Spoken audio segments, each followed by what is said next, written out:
Παιδιά, ακούσατε τι είπε? Όχι.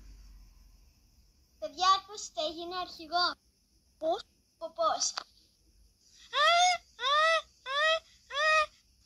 Τέλεια. Πάνω στην ώρα με την ολοκαίνουριά μας αρχηγός. Αντίο κοροϊδά. Παιδιά, για δείτε τι κάνω. Ωραίο.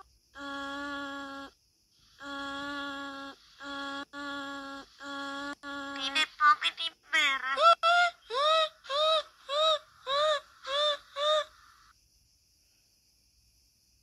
Να δούμε, τι έχει το δώρο. Όχι, τεράστιο σκατό. Νομίζω αυτό είναι το σωστό.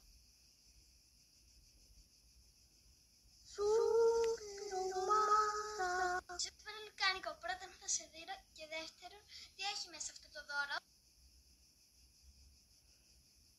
Τελικά με δρυσόντες. Που είναι σούπερ κοντοπικιά. 5 ώρες